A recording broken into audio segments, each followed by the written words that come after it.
We tend to obey any order, especially if it is from an authoritative person or from our superior, even though we feel that this is not morally or ethically right.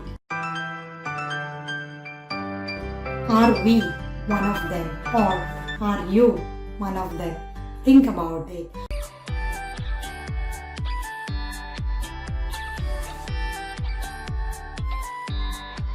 Good morning everyone. Hope you all are doing good. Many times it happens that we tend to obey any order, especially if it is from an authoritative person or from our superior, even though we feel that this is not morally or ethically right. We are bound to obey certain orders in some certain situations. So today's video is on how and why do we obey certain orders which, even though we think that it's not right deep in our heart. Very recently, I happened to come across a research conducted by a very famous American psychologist named Mr. Stanley Milgram, and this research was conducted around 60 years back. The name of the study is Obedience to Authority, an Experimental View. In this experiment, there were 3 people involved. One was the experimenter who conducted this experiment. There was a subject and a learner. The subject was a teacher and the learner was also an actor who was involved with the experimenter, but the teacher or the subject was not aware about this. Here, Milgram, who was the experimenter, he already took consent from the teacher as well as the learner that they are involved in kind of a scientific progress research. So they willingly accepted this offer. Now they cannot deny or back off from this experiment. So what this experiment was about, an example I can give you to explain is that it happens that many times in our schools back home in India, when we give up time out to the children tend to obey the orders faster than giving an order and not punishing the children, right? So this was an experiment similar to that.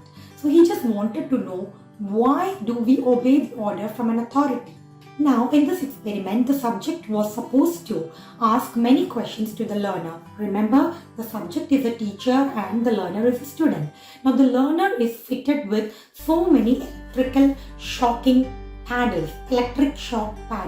Alright, so when the teacher or the subject asks a question to the learner, and if the learner answers it wrong, then the teacher has to deliver shock to the learner.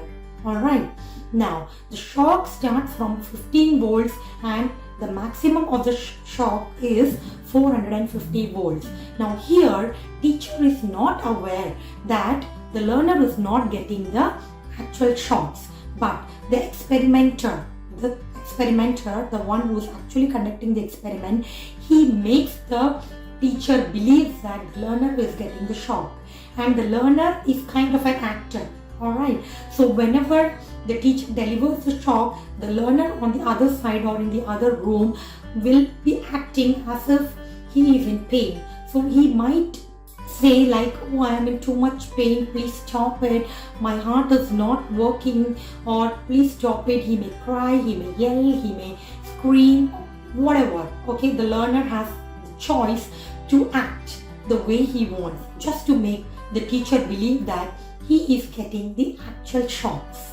Now, at any point of time, if the teacher wants to stop this experiment, teacher will turn to the experimenter and say, I cannot see this, I cannot deliver any more shocks. But he can't help. The subject or the teacher cannot help.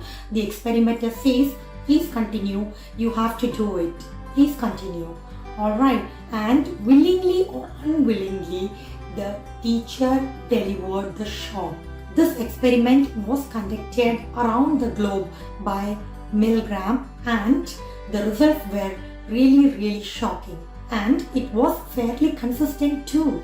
The experiment found that unexpectedly the teacher fully obeyed the instructions told by the experimenter, and it was a really shocking experiment that was done long time back by this personality. Now, why is this experiment so important to me in my motivation video or from a philosophical point of view? Friends, when I read this experiment, I thought that we just jump into the conclusion and judge others in any situation, let it be at our workplace or in our house. We tend to jump into the conclusion saying that, why did he do that? Okay, when he knew that this was not right at that given point of time, but still he went ahead or she went ahead and did that.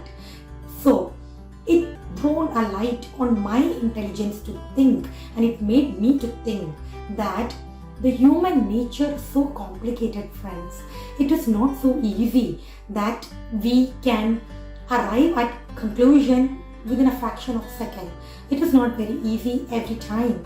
So if we keep this experiment in our mind, we can probably try to get empathized with the other person's situation, and we can put ourselves in other person's shoes and think, alright, so there might be some internal subconscious reason for the behavior of each and every human being. Dealing with individuals or human beings psychologically is an art. Now, it is also evident with Milgram's study. It is seen that power and authority always works far better than a mere request if the person who commands is in authority. Now, for example, we can think of Adolf Hitler. Maybe we can change our mental perspective if we combine the study with the different day-to-day situations we go into and we see people into. Now, I believe that obeying certain commands depends on many determinants like social, economical, financial, cultural, because every human being is not being born and raised in the same determinants of society. At the core of a human subconscious, everybody is similar, but we sometimes tend to obey certain commands depending on the situation and depending on which position we are in and who is commanding us, right? So my question or my thought today for you all to think is that power and authority works many times, but there are exceptional people who does not obey everything that is being commanded if they think it is ethically and morally is not right. Are we one of them, or are you one of them? Think about it. With this, I would like to sign off until we meet again. See you and have a great day. Bye.